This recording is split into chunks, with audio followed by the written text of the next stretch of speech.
Hey guys, it's KiKi. Hello. So today I just wanted to come on here and kind of talk about wish I had known. Kind of figure out, some things, a list to kind of compile to let people know things I wish I had known beforehand. And this wonderful enlightened homeless journey that I'm on. So if you're interested in finding out a list of things to kind of need to know, if you find yourself in the middle of the situation, or if you find yourself about to be in a situation like this, just some kind of heads up, things you should know, wish I had known before I got into the situation. So stay tuned.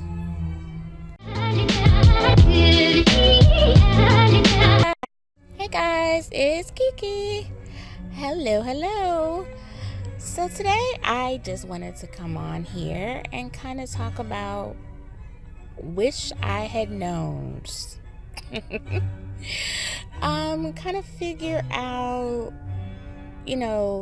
some things, a list to kind of compile to let people know things I wish I had known beforehand. And this wonderful enlightened homeless journey that I'm on. So if you're interested in finding out a list of things to kind of need to know, if you find yourself in the middle of the situation, or if you find yourself about to be in a situation like this, just some kind of heads up, things you should know, wish I had known before I got into the situation. So stay tuned.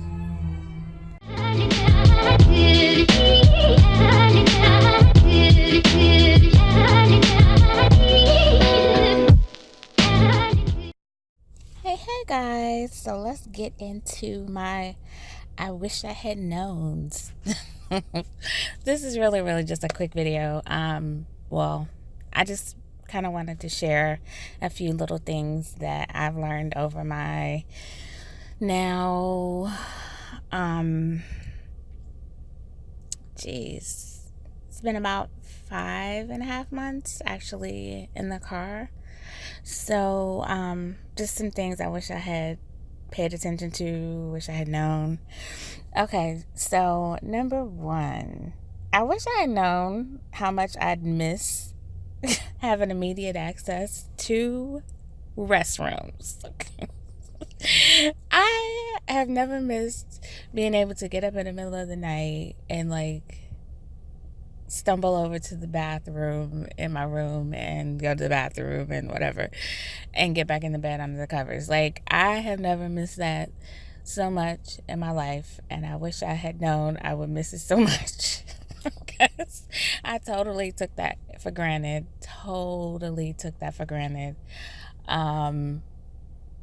Now it's a whole different, there's no stumble out of bed, just go a few feet to the bathroom and, get back. It's more of a put shoes back on and make sure you're dressed appropriately and drive off to go and come back. Man, yeah. So I had no idea I would miss it so much, but I did. Number two, I wish I had known about resources that were available to people in the situation that I'm in.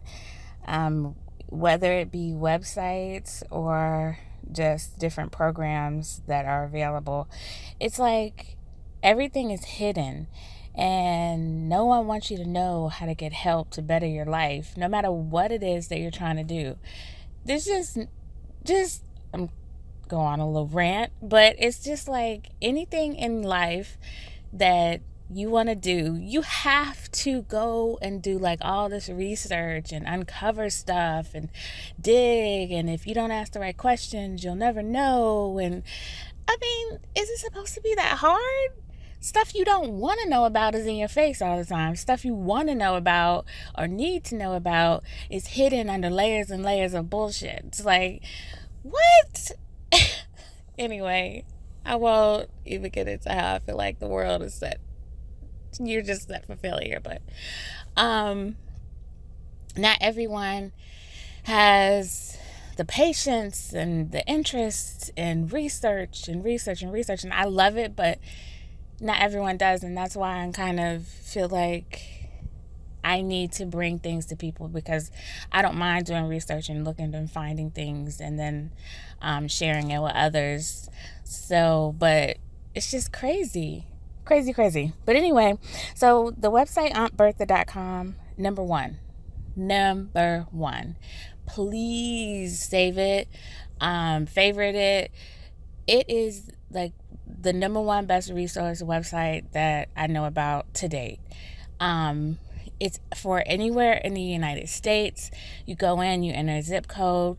There are programs upon programs. If you're a veteran, if you are single with no kids and you're looking for assistance, you're single mom with kids and it's just like this wide open vast area. It's like Google for assistance.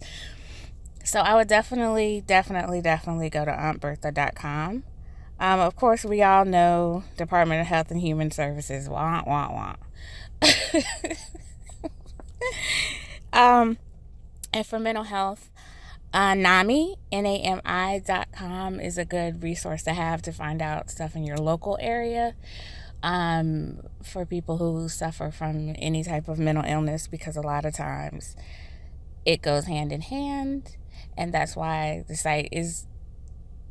I've done a lot of videos mostly for homeless, and I haven't gotten into the mental health aspect as much yet, but a lot of times they go hand in hand, and that's why actually the channel is for both. But anyway, so number 4, I wish I had known how much of an effect the situation has on your mental state. You just don't think about it. It's like, if you're homeless for a few weeks or years, it takes a certain mindset to be successful. It's like an adaptation to a new life after death of an old one. And you just don't realize it. It's like, it's a big deal. And I think people understand that, okay, you don't have a home. That's one of the vital necessities in life, shelter, food. You have to have that. But it's just like, it's big on that level, but it's big on a whole nother level, because society is not set up for people in that situation. It's set up for people who have shelter, who have everything. So it's just like, you are the oddball. Not as odd as you would think, but as far as society goes and how everything's run, it's run for people who have. And so the have-nots are kind of SOL, and you're just like flailing out there in the distance and the drowning in the abyss and trying to, kind of get a hold of something. But it's just like, mentally, it's a big deal, and you just don't think of it like that. Because I know for me, it was kind of like, it was the death of a previous life for me. Like, everything in that life fell all completely apart, and it's a new life, a new beginning. So I'm going to look at the positive aspect of it, but it's just a new life and a new beginning. But in order to get to the point where you accept it, you have to go through this grieving stage of things that once were, whether it's your whole life that's new now, or just the fact of being homeless and you're adapting to this new lifestyle. You need to grieve the other part in order to get to the end, where your last step is that acceptance. It's just important. You just don't realize how crucial it is and how big of an effect it has on you. So like, you already have stressors, and then it's just a lot. So definitely, I wish I had known to be able to kind of prepare. There's no real preparation for that, but somehow just knowing, okay, this is going to really take a toll on you mentally, try to get your mindset different. And the adaptation kind of comes more with being in the situation, but still, I just wish I had known that.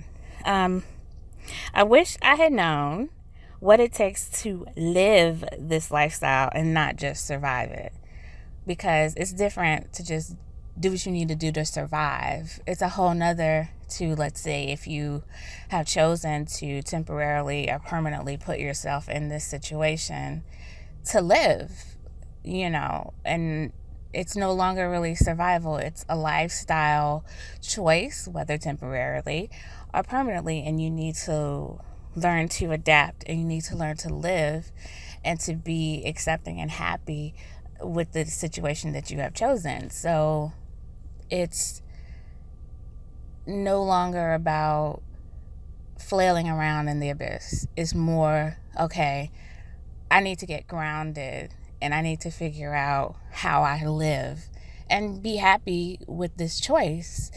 Not everyone has chosen it, and a lot of times you are still out there in the abyss. But even if you haven't chosen it, if you know that this is something that you have to live for a period of time, you just want to try your best to live it and not just survive it.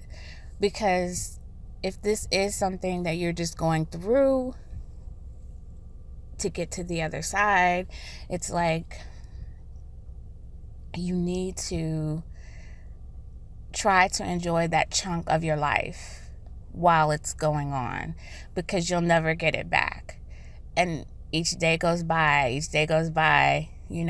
and it's just like we get so caught up in the moment and the struggle that we don't see that, okay, this is a chunk of your life. Let's say you live 90 years, you were homeless for 6 months. That's minimal considering, but we're all kind of stuck in it, and it's hard to get out and see and kind of look in from the outside. But I think it's important that you live. No matter what situation, whether you're homeless or not, it's important to live and not just survive. And I think a big chunk of my life, adult life, actually, I've just was surviving. And it's miserable. And it's like you have to learn how to live. Isn't that crazy? Anyway, so yeah. So that is my wish I had known list. And now let's talk about some supplies and appliances and cooking and power and bedding. Let's talk about some things that I feel like, let me just suggest that you find out about and know. Okay, so up next we are talking about power. Yes. So I wish I had gotten a small portable gas-free generator. Like, that would have been the best thing ever. I suffered through the summer in like 94-degree heat, and all that time I could have actually had a fan. So I am suggesting definitely, if you can, get a small portable gas-free generator. And Amazon, who, by the way, a side note, in case you don't know, they now have locker pickup at certain locations like 7-Elevens and different stores, gas stations or whatever, and you can go to their locker 24/7. It's digital. You go pick up your item there and then take it back. So that helps with not having a place to have things delivered to. So that's actually pretty helpful if you live close to like a 7-Eleven or one of the locations that they actually have those lockers for. That's a really good thing to kind of look and check out. But so there is a portable power station that I have shown a picture of, and I'll put a link as well. It's $125.99, so $126, but that is like really worth the investment. It has high reviews. I haven't been able to get one yet, but had I known in the beginning, that would have been an investment that I definitely would have gotten. It is well worth it. If you're not able to go and to people's homes and charge your devices and that sort of thing, this has like a solar panel for charging the actual generator, and then of course there you go, charging your devices. And I actually included kind of pictures just showing the different sides of the generator and what it charges. So it seems like a really, really useful little handy dandy tool. And then once you are no longer in this situation, if you choose not to be, then it is awesome to have at home in case of an emergency power outage or whatever. So I just don't see this as one of those things that you buy and never use. So definitely, if you go camping or anything like that, this is definitely a good investment. And I really, really, really wish I actually had one. Definitely during the summer. And then with the winter, with it being cold, it's not that cold here in NC, but still, it's a good investment to have.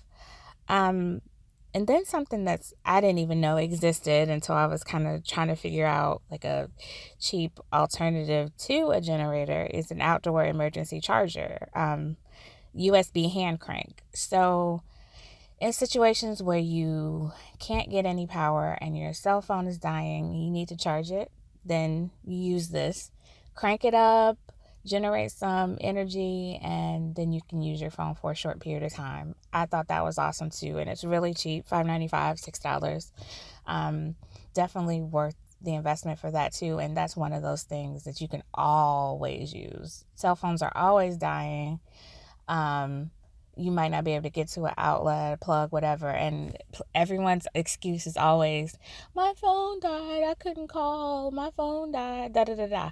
So I feel like with cell phones, they should give you this option all the time. Like, you buy a cell phone, would you like this emergency outdoor USB charger, so that your kids can't say, oh, my phone died, I forgot my charger and I couldn't call you and let you know.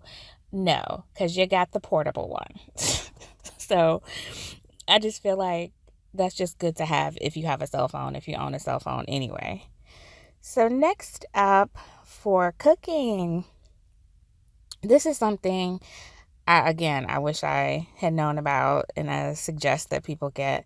It's either a hot plate or an electric single burner. So this is great for eliminating fast food and junk food from your diet during this homeless situation. Again, if you haven't seen my video on cooking while homeless, please check it out. I will try to put the link for you so you can see that. But primarily in that video, I spoke about solar panel cooking with the solar ovens, and then the small little mini stoves that you can make to cook with. So this is kind of the other alternative to that, is using the hot plate or the electric single burner. If you have a generator, bam, you're good to go. Plug this sucker in and you can cook. See, generator already making its money. Worth the money. If not, if you can find a place to plug in an RV stop or something like that to cook, this is good. If I had gotten the generator, then this would never be an issue. I could just plug in and cook. It just gets to be really unhealthy buying junk and trying to eat like fast food and stuff. So it shouldn't have to be that way. In this lifestyle, you should be able to eat healthy as well, and it shouldn't just be uncooked foods like raw foods like salads and things like that. You should be able to make a meal. Not everyone is alone in this situation. There are families. So you don't want to have junk food for them all the time. It would be awesome to be able to prepare a meal for your family. So definitely look into a hot plate or electric single burner or double burners. And I have one of those included. And again, I'll try to put the link for that. It is an IMUSA electric burner. So 1100 watts, $11.99, $12. So I think that definitely will pay for itself for that. And that is the single burner. And again, that's Amazon as well. And so next up, let's see, camping and cookware. And for this, I chose Walmart. Just to have an alternative to Amazon, that everyone wants to use Amazon, and there are Walmarts everywhere. You can get this online and also within a store. They have an Ozark Trail 10-piece cook and dine set, $14.88, $15, and you have your pots and cups and silverware, and then you can get a larger set if you so choose. But that goes along with your hot plate and your electric or your electric single burner or double burner, whatever, just to be able to prepare meals, make soups, make stew when it's cold. And then if it's hot, just being able to cook something quick is a lot better than trying to have a bag of chips or something. So this is definitely a good alternative to junk to be able to make this. Okay, up next is baggage / storage. So space is so limited in this lifestyle. So figuring out how to store your possessions in an efficient, space-saving way is key. So, if you're just crashing on couches, chances are you won't need your camping cookware. So having bags or packs that are large enough to hold all that you need without having lots of individual bags or everything that you own is great if you can. If you can have a suitcase or a duffel bag that holds the clothes that you're wearing, and it's actually really easy to transport, so that would definitely be good. And so for your cookware, your food, etc., it's a good idea to have all of that together in one location as well. So a good storage container, they're relatively cheap and they're easy to transport. So, and you can see through them or whatever. And that way you keep everything together in one. I've just noticed that in the situation with having one bag with clothes, one bag with this, one bag with that, this, that, and the other, little bags, you end up with all this stuff and it's hard to transport. So it's really easy if you have one bag for your clothes and one bag for everything else, or a suitcase, rolling suitcase or whatever for your clothes, and then you have a bag with your cookware, or you just have a tote with your cookware, your food, blah blah blah in. So it just makes things a lot easier with the nomadic type lifestyle that this is. So for bedding, if at all possible, get a good sleeping bag for like the cold weather. They're definitely great for small places, for a car, obviously a tent. And they work great at keeping you warm on the cold nights. There are a lot of different types of them. Definitely want to read up on them and make sure that they're one of the ones that have like 30-degree temperatures or something like that, depending upon where you live. They have some that go in the negative, I do believe, degrees, so it can keep you warm. They're really, really good. The one I got from Walmart, and I think it's for 30-degree weather, but it really, really is good. And I get hot, and I didn't even get hot in it. It's just perfect. So whatever temperature you feel like your area dips down to, it would be a good idea to get one of those. And I have the mummy type. It's a little tricky. I kind of wish I had just a regular rectangle one now, but I mean, it is what it is. The mummy one is just like snuggled around you, and so if you like that, that's always a good option. In addition to your sleeping bag, it's good to have a camping mat. I know a lot of back seats have the dip in it, kind of like the bucket seats and stuff, and it helps to kind of even out your seat. And then also, obviously, if you're in a tent situation, you want to have it anyway for the ground, or even if you're in storage and there's concrete floor or something, it's just good to have some padding down, and it helps a lot. You wouldn't think that an inch of padding or less is so cushy, but it is. I guess if push came to shove, you could do like a yoga mat. They're not as thick, but it's still better than nothing at all. So that is for that. And so just a general suggestion. Don't be afraid to be creative. Please. So homelessness will force you to tap into your creative side. And if you're not used to jerry rigging things or creating your own version of something, it can seem strange or silly, but who cares? Do what works for you. Like, who knows? You might invent something to sell and then you'll have more income.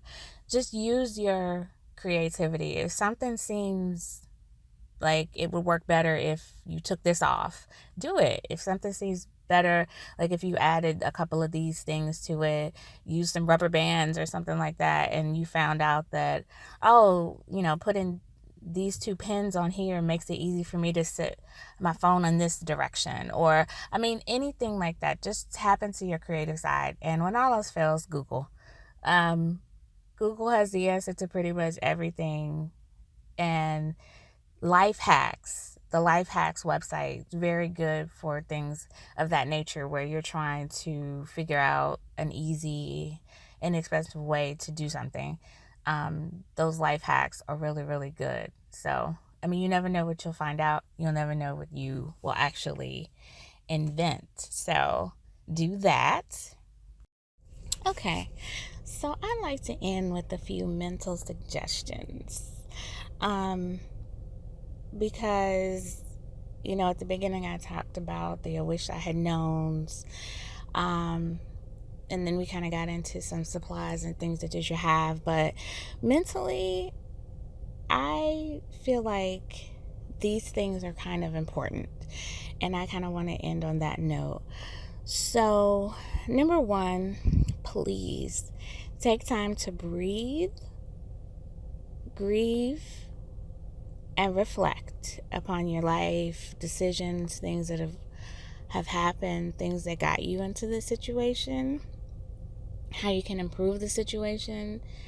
If you want to continue with the situation, just take that time. Please talk to someone who understands.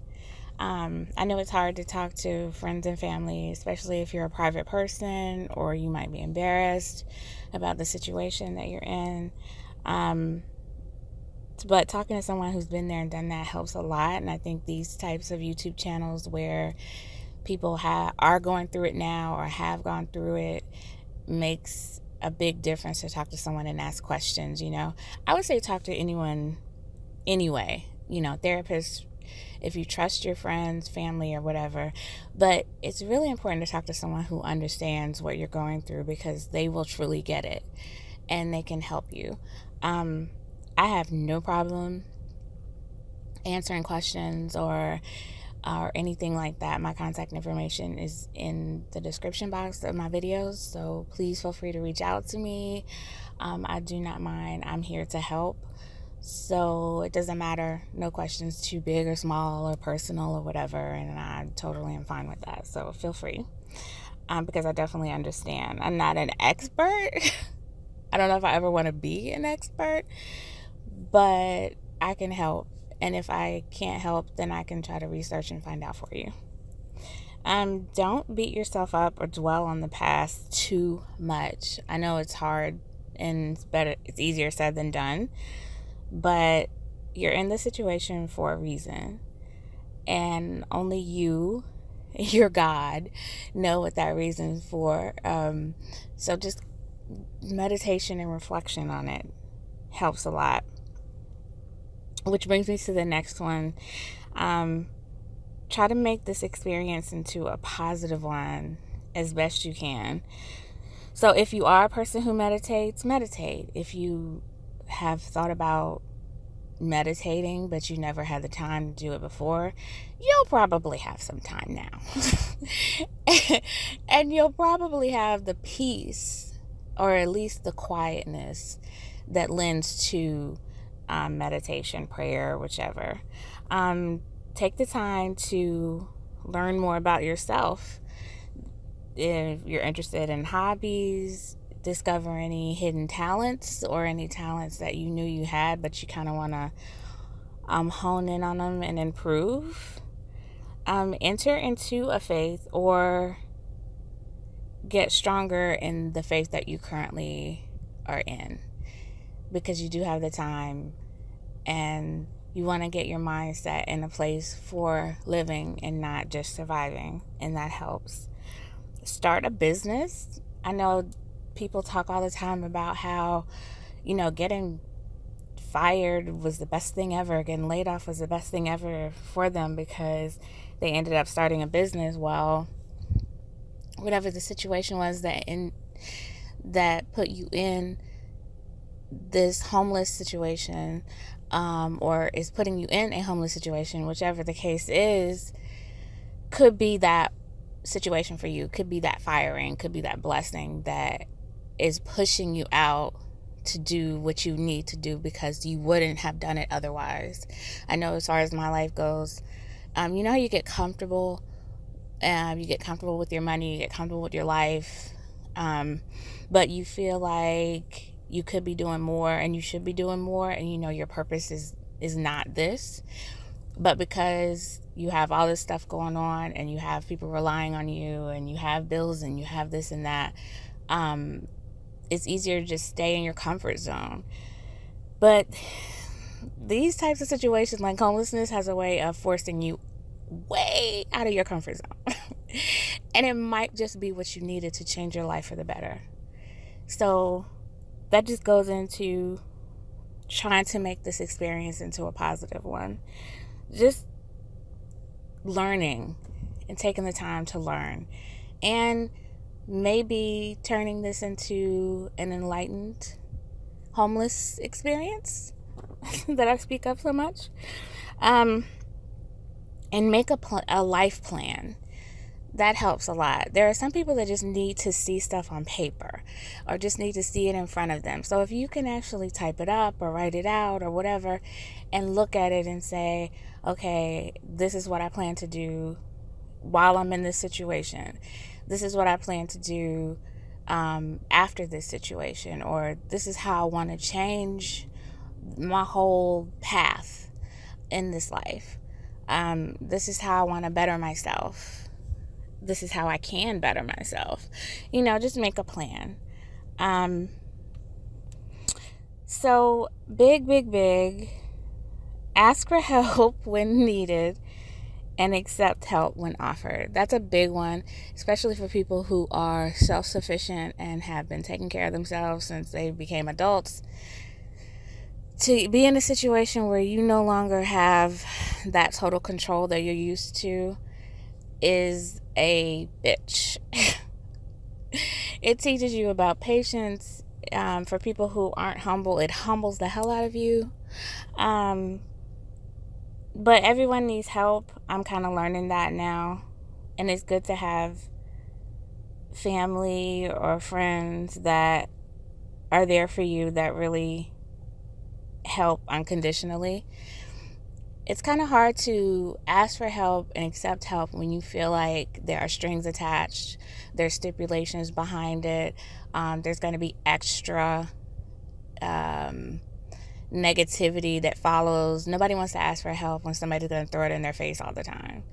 No one's going to accept the help if somebody's going to throw it in their face all the time.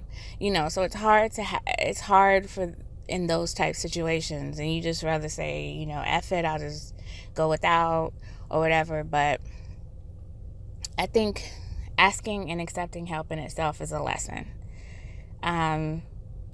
So you can't just totally be out in the world alone, and we all need someone. So I think asking and accepting is very big. And finally, don't let friends and family influence your decisions in a way that you do not wish it to go. If you feel like the situation that you're in, if you've meditated or however your life is going, if you feel like this is where you're supposed to be in this instance, in this now, and you've been put there for a reason, continue on with that. Only you know inside what's really going on with you. So people on the outside see the problem and they want to help solve it. but they can't always solve it. And their solution to the problem might not be what the solution is supposed to be. This problem, it might not even be the problem. You know what I'm saying? So don't let friends and family kind of jerk you and snatch you around and say, oh no, you're supposed to do this, you're supposed to do that. And then you just follow suit because, okay, that sounds easier. And okay, I don't want to be doing this anyway. You really have to dig deep into yourself and say, no, I'm not supposed to be doing this. It does sound easy and it does sound like a good plan, but this isn't really what's best for me in the long run. I mean, and if you think about the situation, you're actually going through something pretty major. And if you want to make it worth it, if you want to make it into a positive experience, and if you want to make true changes in your life and end up on a better path, you have to change your decisions. You have to do things different. You cannot do the same things and get different results, obviously. So if you normally would be one of those people that just say, oh, okay, and do whatever's suggested to you and then go along with it, take this time to finally stand on your own, look within, and make your own decision. If that is